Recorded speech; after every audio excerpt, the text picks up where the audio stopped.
অস্ট্রিয়াকে কাঁদিয়ে আর্জেন্টিনার অবিশ্বাস্য জয়, ইতিহাস গড়ে ফিফা থেকে দারুণ সুখবর পেল মেসিরা।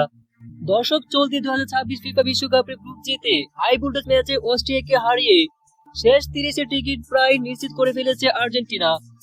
একই সাথে বিশ্ব ফুটবলকে এক ঐতিহাসিক মুহূর্ত উপহার দিয়ে ফিফার রেকর্ড বুকে নিজেদের নাম স্বর্ণাক্ষরে লিখেছেন আর্জেন্টিনা। আর্জেন্টিনার মহানায়ক লিওনেল মেসি টেক্সাস এলিটেন স্টেডিয়ামে টানটান উত্তেজনা এই ম্যাচে অস্ট্রিয়ান রক্ষণ ভেঙে গোলের অবিশ্বাস্যময় জয় তুলে নিয়েছে আর্জেন্টিনা। নাটকে শুরু মেসি পেনাল্টি মিস, ম্যাচের শুরু থেকেই রান অফ র্যাঙ্কিং এর শীর্ষরা বেশ পেছনে ফুটবল খেলতে থাকে। আর্জেন্টিনার আক্রমণ ভাগের গতি রুখে দিতে অস্ট্রিয়ার মিডফিল্ড ও ডিফেন্স যেন এক দুর্ভেদ প্রাচীর গড়ে তুলেছিল। ম্যাচের মাত্র 9 মিনিটে পেনাল্টি পেয়েও তা থেকে গোল করতে ব্যর্থ হন লিওনেল মেসি।